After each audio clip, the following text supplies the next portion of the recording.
right, go. You're listening to A Scary State, and this week we're trying to talk about Connecticut. So, Lauren, Yes, Kenzie. I am not ready to get scared.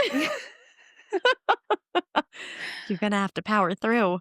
My throat hurts so bad.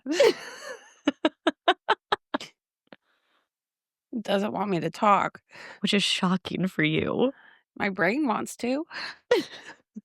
Maybe your body is finally at the point where it's like, let's just stop talking. I'd rather have like laryngitis where you couldn't hear me talk than this. I think laryngitis also hurts. No, it doesn't. Are you sure? I've had it enough times to know. How did you handle having laryngitis? I talked anyway. Ah, I don't think it helped either that you were screaming all the songs for Beartooth last night. It didn't hurt then, You're just paying for it now. unfortunately. Do I regret it? No. No.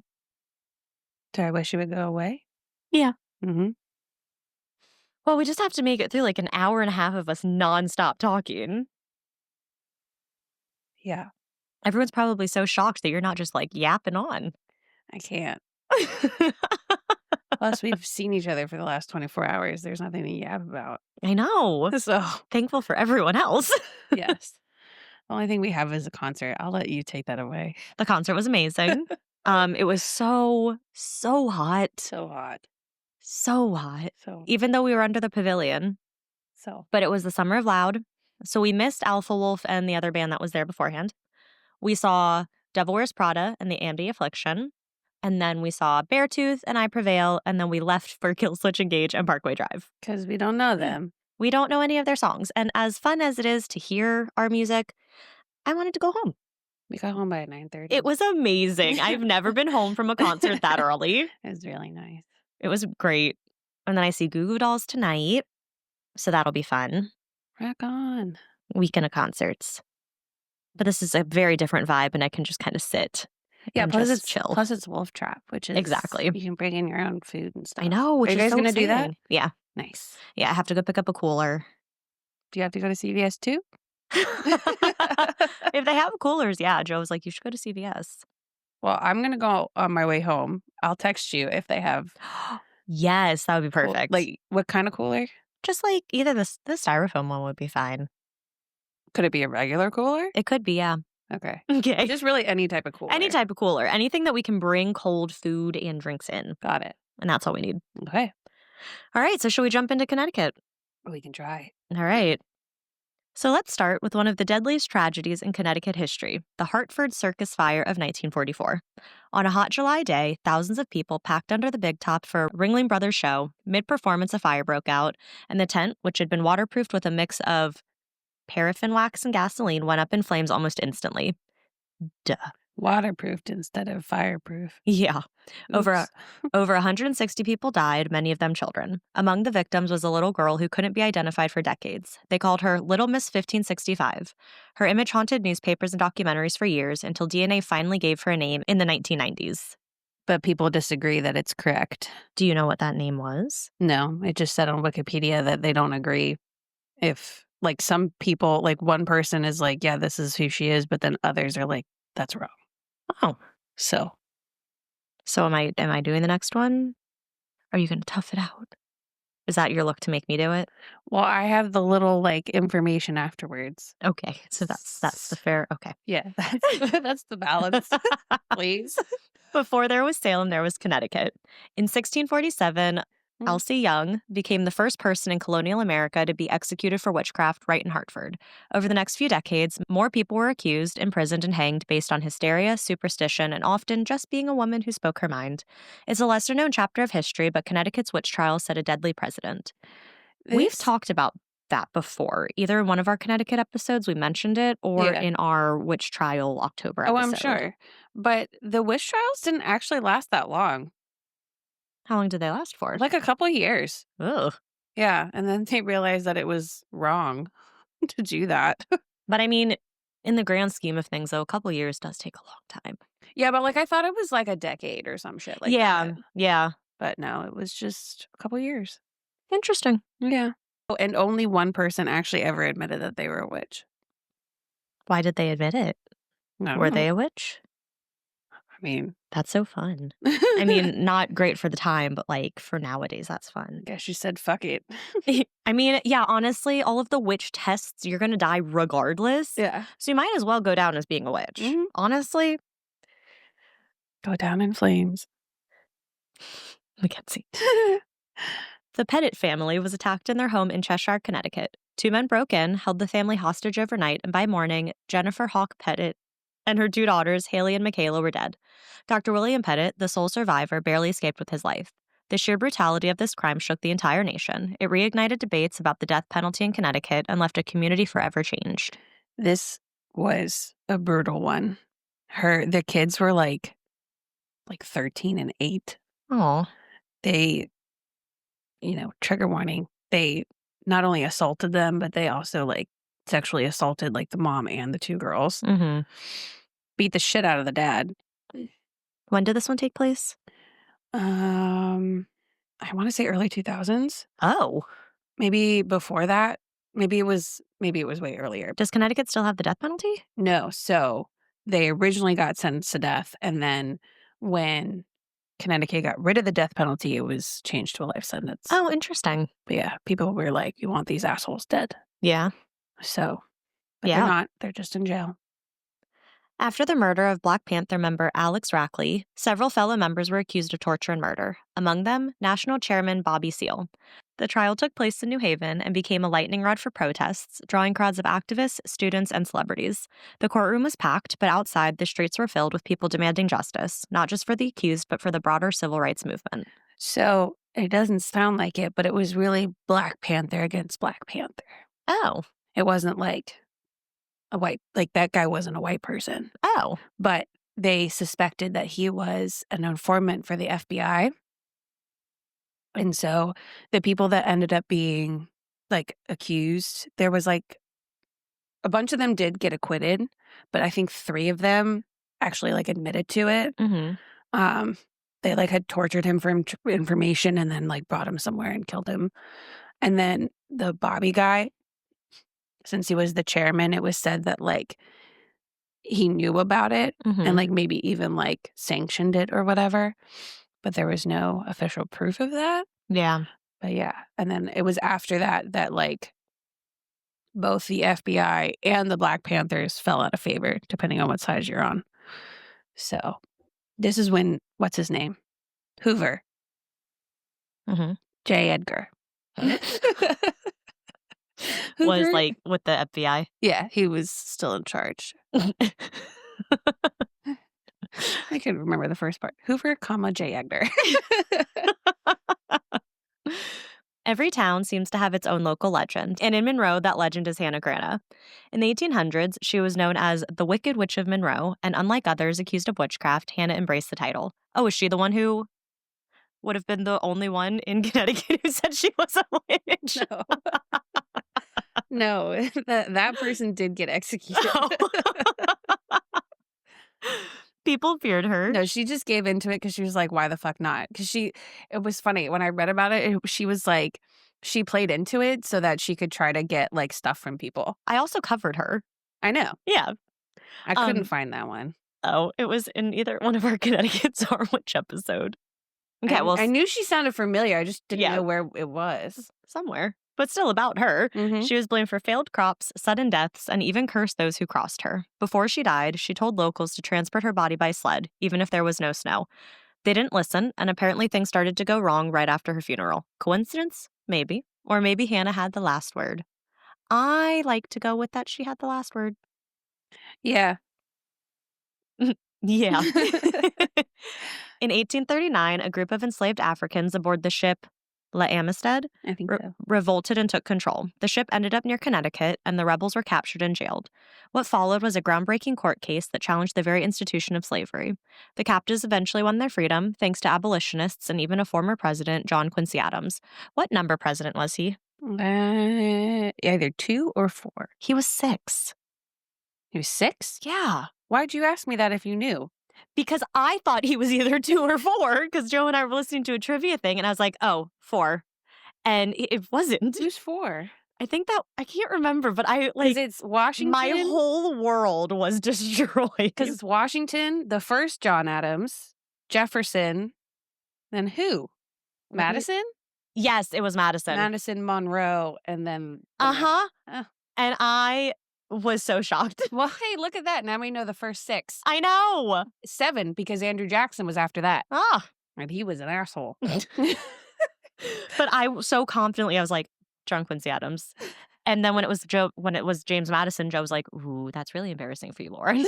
Yeah, you went to that school. You should know. Know what number he was.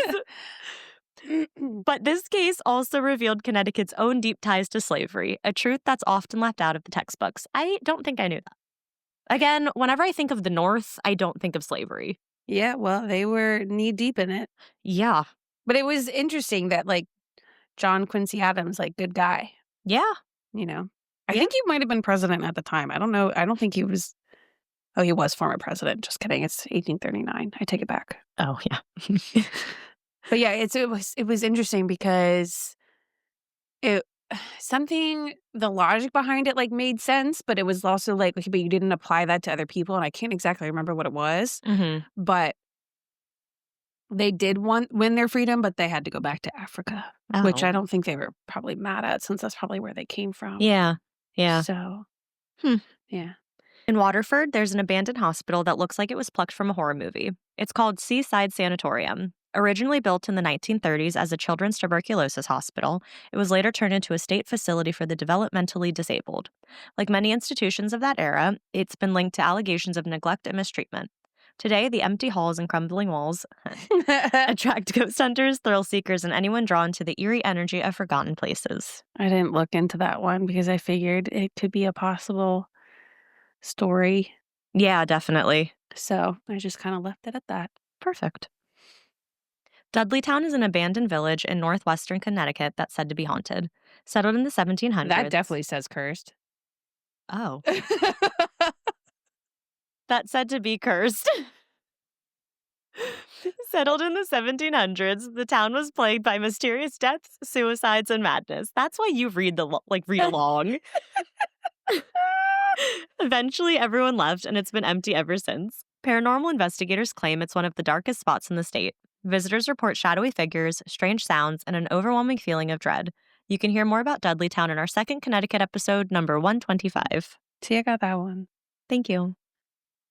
In 1975, 15-year-old Martha Moxley was bludgeoned to death with a golf club in her wealthy Greenwich? I think it's either Greenwich or Greenwich. Greenwich. Greenwich neighborhood. Get both in.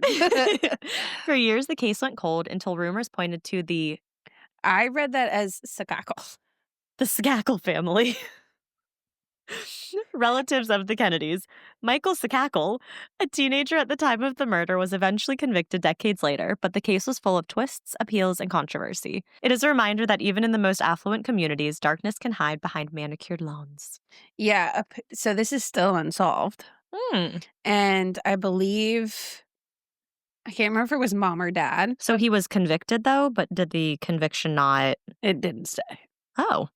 Yeah, it didn't stick. It got overturned a bunch of times. Mhm. And then by a certain point, they were like, we're not going to retry it.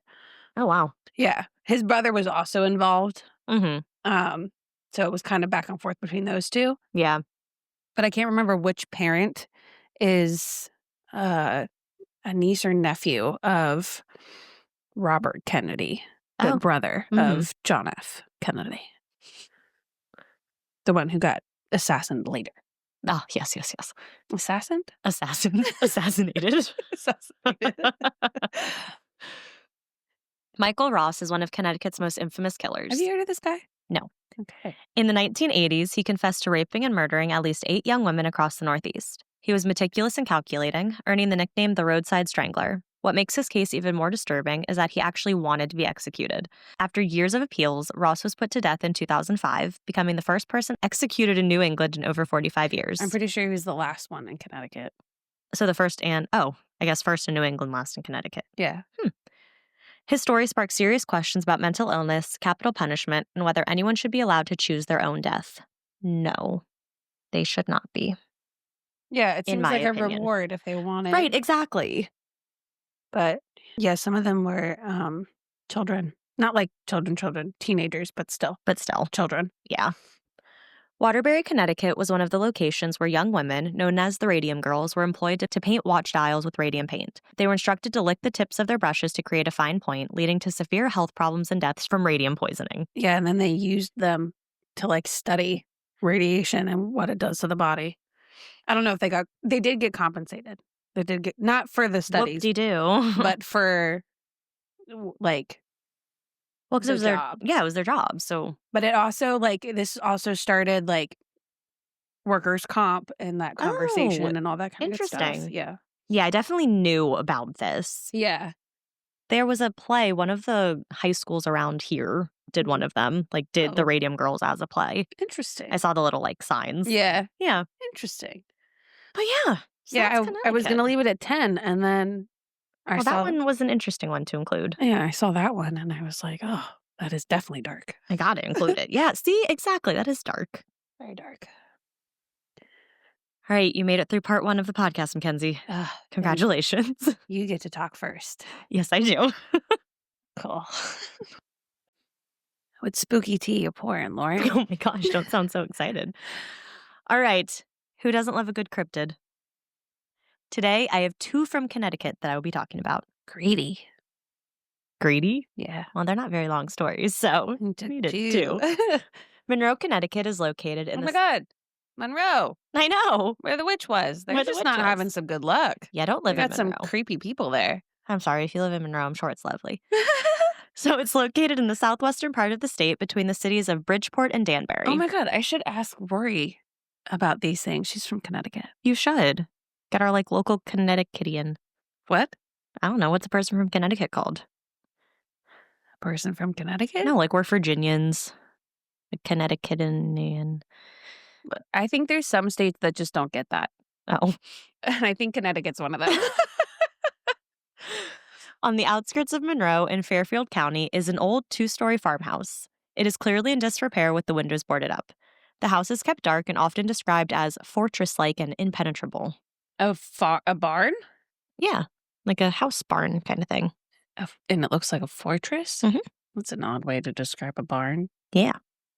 The house belongs to the Faceless People of Monroe. That's terrible. They appear to be a group or even a family of humanoid beings who have no faces. That's awful. Their faces have been described as, quote, stretched membranes where their eyes should be, colorless lips, bumps for noses, and holes for ears. Not much is known about the Faceless People. It's unknown if they are humans or just human So wait, shaped. do they have nostrils? They have bumps for noses, so no. But they have holes for ears. Mhm. So they can hear, but they can't smell? They can't, like, breathe. They don't need to breathe. I guess not. No one knows exactly how old they are, how many of them there are, or even how they came to be. The Faceless People are known to typically keep to themselves, and if anyone curious comes looking in the woods, they will duck out of sight. I mean, yeah. I want my privacy too. Right, that's why they're, like, in the woods. Yeah. They actively try to avoid any presence or company of others. They're not in the house? They are in the house, but if they're out of the house, Oh, I see. in the woods, Okay. there is one person who they seem to be okay with, and that would be their caretaker. The That's so-called very cute. caretaker is usually described as an elderly man with a standard human face and features, who also seems to live in the rundown house. Is it like a generational line of caretakers? That's what I would think. Hmm. He is sometimes seen doing yard work and other maintenance activities around the farmhouse. If anyone comes too close to the house or drives too close, he will warn the cars and sort of shoo them away, though there are no roads that actually lead to the house. I wonder if it's like because they're actually there or he's playing into the lore. No, I think it's because they're actually there, in this case, in his case. Okay. Sometimes, and on very rare occasions, light has been seen emanating from the inside of the house. Well, yeah, the caretakers. Typically in a room downstairs on the left-hand side of the house. It is believed that this room belongs to the caretaker, and unlike the other inhabitants of the house, he does need light to see. I was going to say, they don't Especially have at night. eyeballs, right? Right. Yeah. So they don't need light, but he needs light. I wonder how they communicate. Mm. Little Right, because they don't have a mouth. Right. Hmm. It is said that at midnight, the caretaker will take the Faceless People outside with him so they can get some fresh air. There is not much about this family online, but I did find one Reddit article about someone, Vampire07, who may have had an encounter with the Faceless People. Okay. He was out late one night in a wooded part of Monroe. He and a friend were walking home around midnight after spending time at another friend's house. They were sophomores in high school, so they didn't have a car. As they were walking, they noticed a man wearing a security guard uniform holding a shotgun outside of an old and rundown looking house. The man just stood there, watching Vampire and his friend walk by. But Vampire mentioned that, when they looked at the guard, really looked, his face showed nothing but blackness. He had no facial features. They quickly ran away from the house. Another time, our guy had dropped a friend off at her house, and as a good driver, he waited until she got inside. So I guess he had to drop her off at like a gate, and she had to go in and then had a little walk to get to her house. Mhm. So he was waiting until he got a text from her saying that she was safe and inside. So as he's waiting, he was messing around on his phone. He looked up and saw who he thought was his friend walking back to him. The person had their hair the same hairstyle, a high ponytail, but the person was walking weird. They were walking straight, but their face was pointed directly at Vampire, and the face had nothing, just what looked like gray clay that had been smudged with no facial features. So this person, this Redditor, like posted that, and then Mhm. people commented on it. Mhm. So I wanted to include a comment that someone left. So this Mhm. is from GGU_Kakashi. Okay. They commented and said, quote, "Would you happen to be from Hawaii or have Japanese blood? Sightings of these used to be common in Hawaii. Haven't heard of them much in recent years. I've seen a few other people in this sub report them. Interesting that these faceless reports are almost always a woman. Yours is the first I heard of a faceless man, excluding Slenderman. My cousin's story, she said she was using the restroom of a restaurant and saw one looking at her through the crack of her stall, What and the it started fuck? I thought pounding on they the stall door." No, they avoid people. That's a lie. Well, this one didn't. This one is in Hawaii. Maybe they're bolder in Hawaii. Eventually, it walked away. My cousin stayed there for a bit before feeling safe about leaving her stall. She said when she left the bathroom, she looked back and saw it watching her in the bathroom mirror as the door closed. I had to include it because there's a mirror and I hated it. So you have to hate it too. A litter naughty, What? that's someone's name, also had an experience where they saw a faceless person on the side of the road, like walking. Mhm. They said that when they saw this person, they got a feeling of intense dread and impending doom. Yeah, I mean, if I saw a faceless person, I definitely wouldn't feel too good. Yeah, I'd probably be pretty scared too. Yeah. So that's all there is about the Faceless People of Monroe. Okay. So that's why I included a second one. Okay, so this one has been covered by a few other podcasts, so I feel it's okay to cover here. And I have a slight explanation. For The Melonheads of Milford. okay. Okay. In Milford, Connecticut lives another group of, quote, giant-headed mutants who live on the outskirts of town. They're not known on the outskirts of town. They are not known to be friendly and don't take kindly to any outsiders coming to their area. This group are the Melonheads of Milford. Wow. But they aren't just in Milford. They are also indigenous to Seymour, Weston, Oxford, Southbury, Trumbull, and Shelton. I'm assuming all in Connecticut. Yes. They have also been mentioned in other states, though, like Ohio and Michigan, to name a few. But Going on today, vacation. going on vacation, Yeah, maybe they went to like Cedar Rapids or pop something. around. But so today, because it's our Connecticut episode, I will only talk about the ones in Connecticut. Sure. So Damned Connecticut, which is a website. Oh my God, I use them too. Oh, really? Yeah. So they added in an interesting little tidbit that I wanted to add here. So apparently a while back, there were another group of isolated Appalachian mountain people in the southeastern U.S., mainly Tennessee, Kentucky, and Eastern Virginia, who were known as Western Melungeon. Virginia. Eastern Virginia. That's incorrect. The Appalachian Mountains are not on the east side of Virginia. I don't know. That's what this website said. So maybe he meant Western Virginia. He should have, because the east would be the ocean. Right, yeah. I didn't think So- about that when I was writing this. It's like, that's not correct. So Western Virginia, who are known as the Melungeon. Okay. So this term was a slur to refer to families of mixed race ancestry with roots in colonial Virginia, Tennessee, and North Carolina who were primarily descended from free people of color and white settlers. That makes sense. In the late 20th century, the term was reclaimed by descendants of these families. So I don't believe it's any longer a slur, though it's still not it's not really a word that we use in our So are they the part vernacular. of the big-headed people? I will get to it. Okay. So Damned Connecticut said, quote, the term Melungeon was sometimes bastardized into Melonhead. So it's possible that at one point there was a group of people living quietly and independently in the backwoods of Connecticut who had characteristics similar to the Melungian, and somehow got branded as such. Then, over time, they got changed to Melonhead, and since people tend to fear what they don't know or understand, the stories of boogeyman horror were attributed to them. So it's racism. That ignorance was passed down through the years, and the rest, as they say, is legendary. Okay.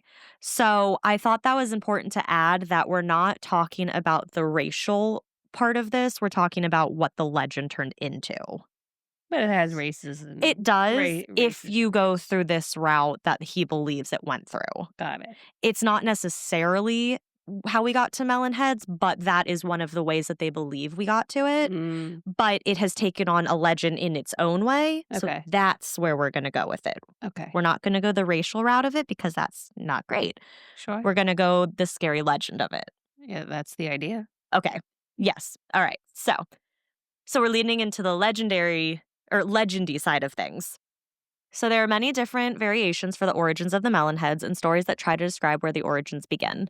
So the first myth, in Fairfield County, there once stood an asylum for the criminally insane, but it burned down in the fall of 1960. Many I patients... wonder if it was the Seaside Sanitarium. Was that in Fairfield County? I have no idea. Maybe. Remember, I didn't look into it. Right, that's true. Many patients and staff unfortunately lost their lives during the fire, but there were about 10 to 20 inmates or patients who were unaccounted for. Mhm. It is believed that those 10 to 20 had survived and escaped to the surrounding woods. And became Melonheads. They then had to resort to cannibalism to survive the harsh Connecticut winters. I don't think Connecticut winters are that harsh. Connecticut? Yeah. Yeah. It's right up there next to Massachusetts. I mean, comparatively, it's worse than ours, but like it's not like Canada. Well, yeah, because it's not as far. Let's look it up. I just feel like Connecticut's small enough that you wouldn't have to resort to cannibalism. Typical Connecticut winter weather. Cold and snowy with temperatures often dropping below freezing. Well, sure, that's how you get snow. Bitch. But yeah, no, But like Connecticut's so small. There's no way that you couldn't have wandered around and not run into a town of some kind. maybe they didn't want to be caught because they're criminals. Being caught eating people. You know, I'm going to risk it to get caught. So over time, they also resorted to inbreeding, which in turn caused them to develop hydrocephalus, which is a condition in which cerebrospinal fluid You're doing great. builds up within the brain, which can cause pressure to increase in the skull. Melonhead. Yeah, like large head. The second version says that the Melonheads are descendants of a colonial-era family from Shelton or Trumbull who were banished after accusations of witchcraft were made against them. Because of these accusations, the family retreated to the woods. The village who banished them just thought they would starve and die, but they didn't. They learned how to hunt and gather. I was just about to say they ate each other. And like the first story, inbreeding took place. The Melonheads in this story allegedly prey upon anyone who happens to wander into their territory. Then we have a third one. So this one took place in current-day Ohio, back when Ohio was part of Connecticut. I did look it up. It was part of Connecticut at one point. Connecticut? Yes, I thought that was weird too. But yeah, there was like one little section kind of up high that was part of Connecticut at a time, like Connecticut territory. Like how West Virginia was part of Virginia? Yeah. So it was kind of in that situation. Yeah. Yeah. So an evil Dr. Crow, who supposedly conducted experiments on orphans in Kirkland, Ohio, Jesus. would inject chemicals into these orphans' brains, causing them to grow to an abnormal size. Oh my God. The children escaped, burned down the orphanage, killed Dr. Crow in the process, and retreated into the woods. This theory, though, there's another theory that paints him in a much nicer light. So this legend says that Crow was commissioned by the federal government shortly after World War II to treat children who had hydrocephalus. He ran a small institution where he helped these children. It is said he devoted his life to helping them and allowed them to live in the woods with him away from prying eyes. But unfortunately, he died from natural causes before finding a cure. Unsure of what to do next, the children just simply decided to remain around the building where they remain to this very day. But of course, the nicer version is not the more widely held belief. God forbid. With Dr. Crow, it's definitely like the bad one. Sure. Then in Michigan, the Melonheads were children who were born with hydrocephalus. They were abused while in an asylum in Ottawa County before eventually being released into the woods. Another they're a bunch of animals? No. Yeah, but you're releasing them into the woods like a bunch of animals. Well, like a bunch of animals. Yeah, I see what you mean there. Or could they be aliens? That would make sense. They have been described as having long, spindly arms and legs with crooked teeth as well as large heads. So sounds an awful lot like what we picture aliens to look like today. The crooked teeth is new. I know, right? I don't think we've really examined alien teeth. No. But who's to say? In all legends, it is said that the Melonheads survive off of eating small animals like cats and dogs, but also on human flesh like children and teens. They are often But blamed I thought when. they were kids. Kids eating kids, kids on kid crime. I'm so glad you entertained yourself. They are often blamed when a hiker goes missing or a runaway teen doesn't return home. Some say the Melonheads will just eat those who venture into their woods, but others believe that they will turn those unfortunate people into Melonheads as well. Isn't So we there got like a candy? vampire thing. Lemonheads. Oh, that's all I keep picturing. It's every like a time. sour That's candy. all I keep picturing every time I say Melonhead. I just picture the guy's face on that candy wrapper. I don't think that's the same. So some other characteristics, they are often described as being hairless with deformed limbs, razor-like teeth, and glowing red eyes. Some also believe that the Melonheads. Oh my God, I didn't tell you this yesterday. What? You know the girl I asked if there was the tie-dye shirt? Yeah. She got like vampire teeth. Like her teeth were like vampire teeth. I completely forgot to tell you. Yeah, how did you not tell me this? Because I was focused You on were so mad about the shirt. She had like straight vampire teeth. I mean, that's there's things you can add to your teeth to give you vampire teeth, or there's like a oral surgery you can do to get vampire teeth. I don't know which one she had, but Wow, the shirt must have meant a lot to you to not remember this tidbit to tell me. it was also hot. Well, that's true. It was very hot. So hot, we just wanted to get to our seats. But the sharp teeth reminded me Wow, I saw interesting. a vampire I saw a vampire. who lied. Who lied? She lied. Yeah, that's rude. Or maybe she's colorblind. Or maybe she doesn't know what tie-dye is. So many possible explanations for her not telling you which stand had your shirt. It did have my shirt. I know. So she lied. Liar. Some also believe that the Melonheads are able to communicate with each other using telepathy, and they may be psychic with powers that are unknown to the average human. What? Big brain? Mm-mm. Just picturing it. But one thing that all of the versions and myths of the story share is the inclusion of a secluded, rustic, and single-lane dirt road that happens to run through the Melonheads' wooded territory known as Dracula Drive. Vampires! Though none of the areas with the Melonhead tales have an actual Dracula Drive. So some of the roads that have been mistaken for Dracula Drive. There's no sign? No. They are Sawmill City Road in Shelton, Edmonds Road in Oakton, Velvet Street in Trumbull and Monroe. This one runs through Tashu Road in Trumbull and Judd Road in Monroe near the eastern border, Zion Road in Milford, the roads around Lake Mohegan in Fairfield, Marginal Road in New Haven, Jeremy Swamp Road in Southbury, and paths roads in and around Roosevelt Forest in Stratford. That's too many. So these are all roads that like fit the Dracula Drive vibe, and where it said that Melonheads will hang out. But there's no road that is actually Dracula Drive. You just kind of have to like, that's like the nickname that the creepy roads get. Mm. Yeah. Mm-hmm. So Dracula Drive seems to be the road that you need to find if you want to find the Melonheads, or the road you should be avoiding to not find them. So there are many legends that surround the Melonheads and experiences that people have had in the past. So according to legend, back in the 1980s... Did you not go over all the legends? These are like sightings. Oh. And like additional legends. Jesus. So Pick an origin story and stick with it. Well, this isn't an origin story. This is after they've already been a thing. This is like Been people who have origined. experienced. Yeah, they've already been origined. So according to legend, back in the 1980s, after a Friday night football game, a group of girls from Notre Dame High School in Fairfield decided to go for a drive. Interesting name for a high school. The girls were Megan, Sue, Kim, Deb, Jen, and Karen. They piled in. So fucking basic. Sorry if you're any of those names. But what year is this? 1980s. That makes so much sense. Yeah. They piled into Deb's blue Granada car and set off in search of the Melonheads. Megan had told the girls all about the legend of these little monstrous humanoids with huge heads that are said to live in the woods surrounding Dracula Drive, and they knew they needed to go check it out. So their Dracula Drive is Velvet Street in Trumbull. So that's Okay. where they went. The street is also commonly known as Dracula Drive by the locals, as strange things supposedly happen here. I wonder if they get into fights about who actually has the Dracula Drive in their town.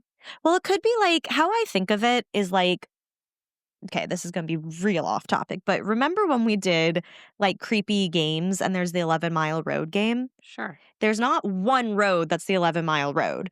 And there's no road that's named the 11-mile road. You just have to find the correct road after doing like. How are you supposed to do that? Go listen to our games episode back in October, one of our Octobers, and I talk about how you find the road. But I feel like it's one of those things where it's like, that's not its real thing. That's just like the nickname it gets when it could be a creepy road. So anywho, they find this road. When they arrived at their location, they parked the car, leaving the headlights on and ventured into the woods. The headlights served as the only light in the woods. They'd only walked a couple hundred feet when they heard a car door slam. They then heard an engine start. When they looked up, they saw the car heading towards them. In the front seat and the other seats of the car, they saw figures illuminated by the inside car light. The figures were the size of children with large heads, rags for clothes, and an orange glow in their eyes. The girls had to jump into the woods and out of the way to avoid getting hit. Some say that the Melonheads still drive around the Blue Granada to this day. So they lost their car. They lost their car. That sucks. Though this story may just be a tale, there are truths in it regarding Dracula Drive and Velvet Street. During the day, Velvet Street is a beautiful street, but at night it takes on a more sinister air. Why? Because it's dark? Yeah. And it's like, There's like 10 streets in where we live. the road goes from being concrete to an uneven dirt path, and the trees like come into it, and it's like super, super windy and stuff, so it's very, very dangerous. The lack of streetlights around here, you could say that one of these roads are... You really could. There's like no streetlights around here. It's kind of scary. Like- Cars have suddenly turned off, figures have been seen on the side of the road, and strange noises have been reported. Others who have ventured into the woods have claimed to hear voices in the woods and see strange figures lurking in the underbrush. Many people who have seen a Melonhead all have similar experiences of seeing something small in the woods, sometimes walking around or running around, sometimes crossing the road. Others have heard screaming in the woods. Another person reported that one ran alongside their car, a car that was going 40 to 50 miles per hour. So if the Faceless People or Melonheads actually exist, it may be best to just leave them be. That's I feel like what it is for most of these stories. Just leave them be? Yeah. Yeah, it's like we don't need to know what's in the woods. No. We can just leave what's in the woods in the woods. Yeah. It's none of our business. It's none of our business. But yeah, so there you go. The Melonheads and the Faceless People of Monroe. Such different vibes. I know. One are like, we're just going to stay in the woods, don't mind us. And the others are like, we're going to kill you, eat you, or maybe turn you into us with their vampire teeth. Yeah, I can't right now. Well, you just did. It sounded lovely. Maybe it didn't sound lovely. It's full of spit. Gross. I forget what cartoon it is, but there's Kahlua or something like that. That's a drink. No. There's a cartoon. The kid's name is something like that. Kalu or Kalu. Yeah. That. Yeah. That's what I picture. Oh, yeah. Yeah. No, he has a normal size head. Hmm. Yeah, Kalu. I think that's his name. I don't know. Something like that. Something like that. But yeah. Well, never going down one of those roads. You'll have to ask your friend from Connecticut if she's ever driven down Dracula Drive. Yeah, I'll see if she has one in her town. It's bound to be. There's like 15 of them. It seems like there's one in every town. Yeah. There can't be that many towns in Connecticut. It's tiny. Yeah. Yeah. All right, Mackenzie. Let's see. What story do you have for us tonight? Hopefully it's today. It's not nighttime. You say that a lot. Sorry. What time do you have for us this morning, today, tonight, or whenever people decide to listen? The Remington Arms Factory is a now abandoned, in the process of being demolished, ammunition factory. Its long, dark history spans from the time it was built in the late 1800s to today. We will, of course, start from the beginning and share some of the paranormal experiences people have experienced. But we will end with the downfall of this manufacturing company. The downfall of us all. Exactly. Honestly, I don't know what is darker, the factory's history or the ghosts that are said to haunt it. Ooh. This is not good. A no bueno place. I would assume if it's an arms factory that it's probably not a bueno place. It was not nice. The Remington Arms Munition Factory complex was completed in 1867 in Bridgeport, Connecticut. The building that the factory is known for is the Shot Tower, which was completed in 1909. Oh. According to Google, a shot tower is basically where they make bullets. That makes sense. At least that's what it sounded like. A Mississippi Museum website had a good explanation for a shot tower. They said, quote, a simple-sounding invention, shot towers relied on the laws of physics and used gravity to do the heavy lifting to form their product. At the top of the tower, there is a mesh grid through which molten lead is poured. As it falls, the lead drop is turned, stretched, and pulled tight and smoothed into a near-perfect sphere. The Remington factory was pivotal in supplying Allied military material during World War I. Between 1914 and 1916, the plant expanded from 143 buildings with 16 acres of floor space to 313 buildings encompassing 40 acres. During the first half of the 20th century, it became one of the largest munition factories in the world and employed over 17,000 workers. Wow. Remington's In the teeny tiny state of Connecticut. Remington's Bridgeport facilities were a major manufacturing location for arms in both World Wars. During the Great Depression, the company struggled financially and sold a controlling share of its stock to a different gunpowder manufacturer. The company diversified over the years, manufacturing clothing, typewriters, household supplies, cash registers, and other tools at various plants across the United States. However, firearms and ammunition continued to be their primary source of income. In 1970, a new ammunition factory was opened in Arkansas, and the production of munitions was discontinued in Bridgeport.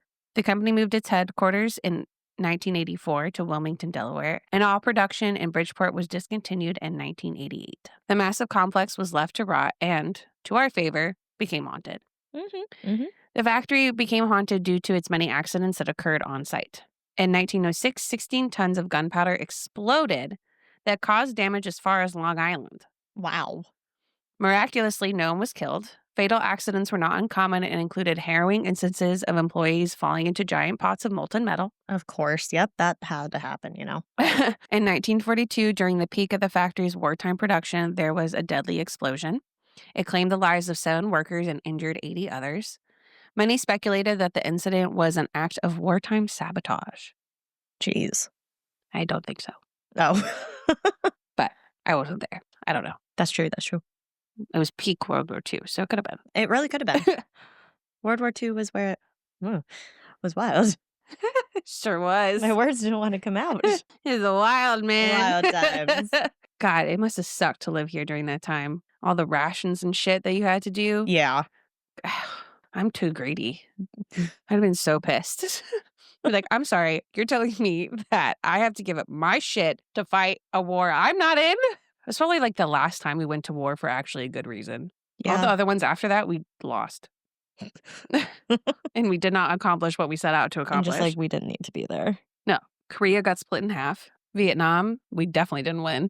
It was after that. The Cold War, which Cold War was great because it really advanced us in science. So we really just need to get into a competition with Russia or China again, scientifically speaking. And we'll have flying cars in no time. Just saying. Anyway, back to the story. Visitors to the abandoned factory have reported hearing disembodied voices, footsteps, and machinery noises despite the factory being abandoned.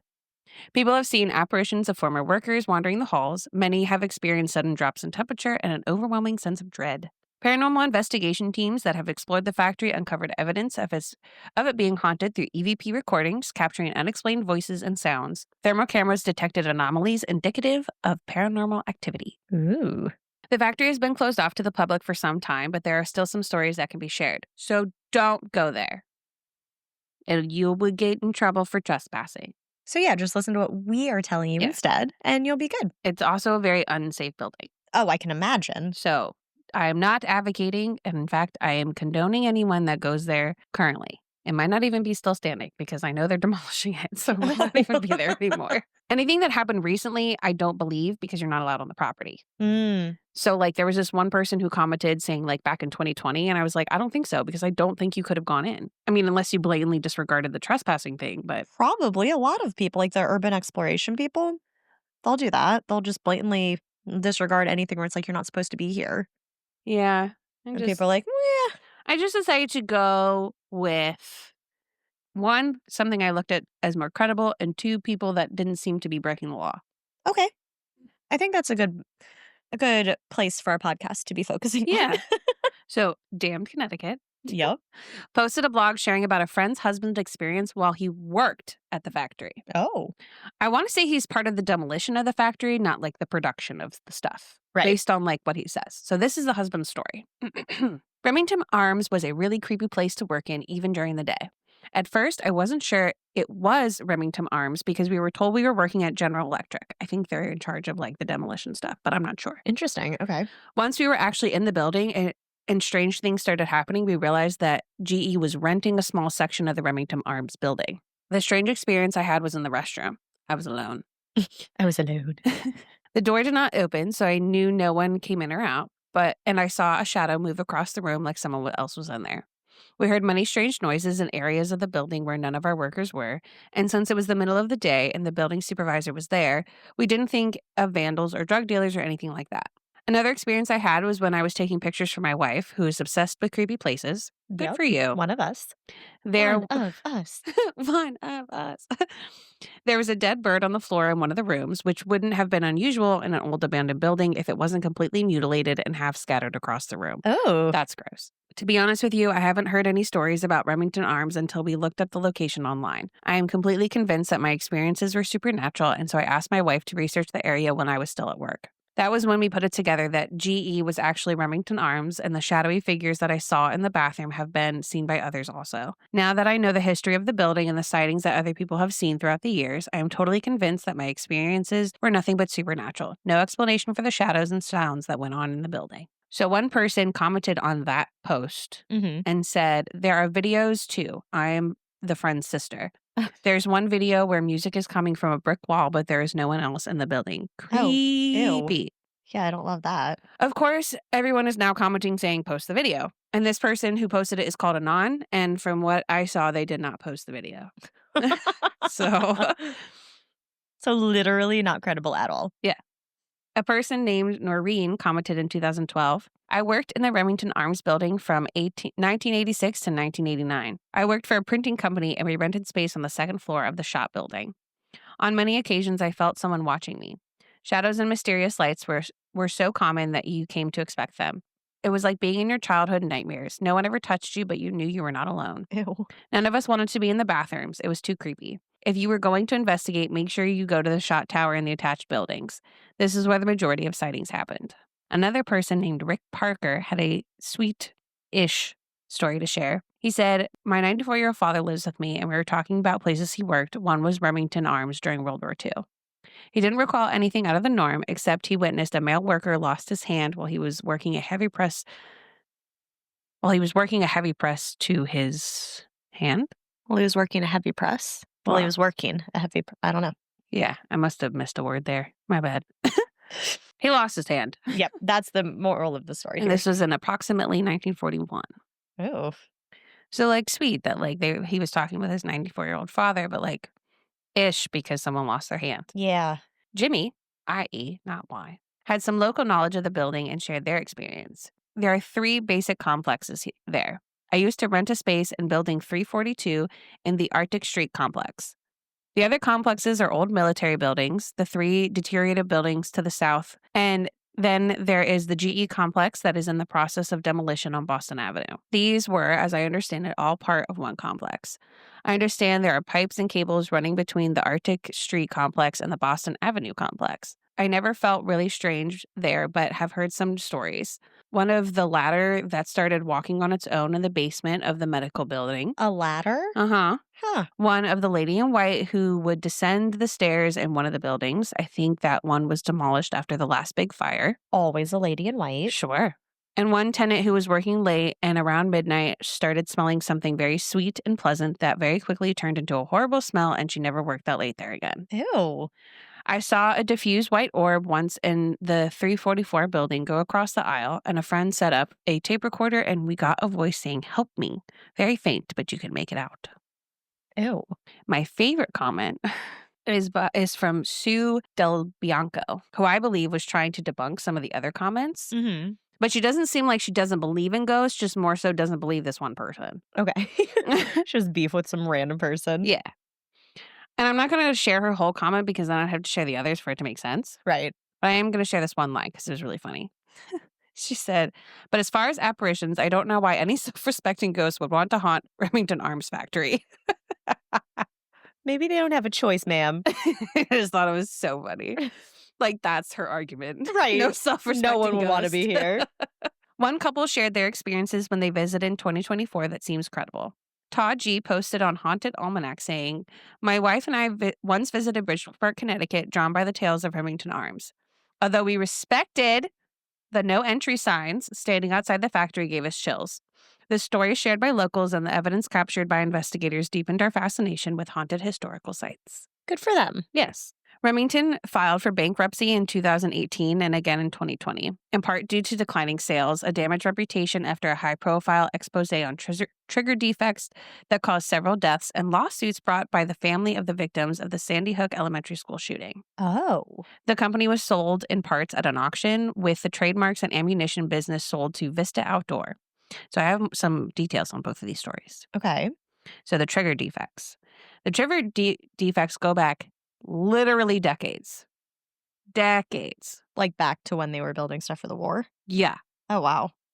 According to publicjustice.net, quote, "For half a century, Remington ignored complaints from its own authorized gunsmiths and thousands of consumers related to the defective trigger, the walk fire control, firing without a trigger pull. Remington had introduced a new model of the rifle in 1948, and within 5 months, the company had received complaints that it would fire upon the release of the safety." So not Oh. even a trigger. So, like, you turn the safety off and it fires. Mm-hmm. Whew. According to Public Justice, quote, "In 1947, a year before it introduced the Model 721, the predecessor to the Model 700, Remington knew the unique trigger connector in its Walker fire control was very dangerous, and that it was possible to fire the gun by pushing the safety to the off position. A safer alternative was proposed as early as 1948, but Remington kept using the defective trigger and made no change until 2006. Jeez. Almost 60 years later. More than 5 million Remington rifles with a defective trigger had been sold by then, with an untold number of consumers injured or killed. Wow. So for Sandy Hook, the families of 9 of the victims of the Sandy Hook Elementary School shooting sued Remington in 2015, saying the company should never have sold such a dangerous weapon to the public. The rifle used in the shooting killed 20 first graders and 6 educators in 2012, in case you forgot. Mm-hmm. I've never cried so hard in my life for people I don't know. Yeah. Oh my God. That was the most heartbreaking thing I've ever seen in my life. When it happened in Texas, everyone was texting me being like, "How are you feeling? Are you okay?" And I'm like, I'm pissed. Mm-hmm. The fact that it happened once is insane. Yeah. The fact that we let it happen twice, I can't cry of sadness because I'm so fucking pissed off. Mm-hmm. I should never go to my job and be concerned that I might get shot. No, I'm absolutely. a fucking teacher. Yeah. Like, that's insane. Yeah. No, I absolutely agree. Anyway, this just gets me so heated. The family said their focus was on preventing future mass shootings. Unfortunately, it did not work. Yeah. By forcing gun companies to be more responsible with their products and how they market them. In 2022, the families agreed to a $73 million settlement, which, according to one source I read, is like the maximum amount that they can receive. Wow.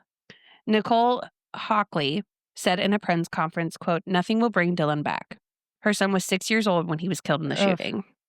Which I'm like, if that doesn't fucking break your heart, I don't know what to say. But the people who make the rules don't care. Which is insane. Yeah. She goes on to say, "My hope for this lawsuit is that by facing and finally being penalized for the impact of their work, gun companies, along with the insurance and banking industries that enable them, will be forced to make their practices safer than they've ever been, which will save lives and stop more shootings." According to the Associated Press, gun right groups said the settlement will have little effect on rifle sales and gun makers. They are pretty well shielded from liability in most cases under federal law. Of course they are. Other experts said it may prompt insurers to pressure gun makers into making some changes. In conclusion, we will stop bitching about gun control when guns are finally controlled. Yeah. Drops mic. Don't drop these. They're fragile. Yeah, right. And that is the Remington Arms Factory. That's creepy. This is a scary place. I can't wait to see pictures that you post for it. Yeah, thankfully, thank God, the people that have been there took a bunch of pictures. Good. Thank you so much. Because, yeah, these places are always just so creepy. Yeah. And sometimes, like, for haunted places, it's hard to find pictures. Yeah. Yeah. It'll give you one picture of the outside of the place, and that's it. You're like, thanks. Yeah, but I got, like, an aerial view. I got inside. I got outside. Oh, my goodness. Yeah. It was like our sloth factory. And there's one I forget which one it was posted on, but there's one where it looks like a little wispy thing is in the picture. Oh, that's cool. I don't have one like the last one where there's a ghost face in the picture, Right. Yeah. but at least I got some pictures. We do what we can with what we find. Yeah. So this, and it was interesting because the public justice thing, it was the release of all these, not articles, like documents and whatnot that prove that this was going on were by like gun enthusiasts. Like it wasn't like, That is interesting, actually. anti-guns or whatever. Yeah. And I'm like, you are the people that I have respect for. Mm-hmm. Because yes, this is something you have an interest in, but you hold those accountable because you recognize that it's a dangerous weapon. Yeah. And that it needs to be done with intelligence, and you can't fucking cut corners. Mm-hmm. And so those people I appreciate and have respect for. It's everyone else who's just like, you're going to take away my guns. I'm like, no, we're not. Right. We're just going to make it so that it's harder for people to shoot children. Yeah. So sorry. It's like if you're a good citizen, you will not have an issue. You won't have any problem getting them. Correct. You'll be completely fine still. Correct. If you have an issue, that makes me want to look at your character a little bit more. Mm-hmm. Like, why do you have an issue? Do you think you're not going to qualify to get one? Yep. Or they're ignorant and they think that we're going to take their guns away. Yeah. And I'm like, you don't need those. Yeah. You don't need guns that are like machine guns. And You don't need what the military uses. Correct. You don't. No. You're not in a war zone. You don't need them. No. And for protection against who? Mm-hmm. We could go on and on about this. Well, that's why my last sentence was, we'll stop bitching about gun control when guns are controlled. So, bitch, bitch, bitch, bitch, bitch. That's all the rest of the things that we were going to say. Yeah. I don't know. I knew that after a bunch of children got shot and we didn't do anything about it, that we were pretty much fucked after that. Yeah. So. Well, thanks for listening to Connecticut. Woohoo. Rate and review us. Let us know when you've done that. We'll send you stickers. Please. We have so many stickers. So many. So stay scary. And stay safe.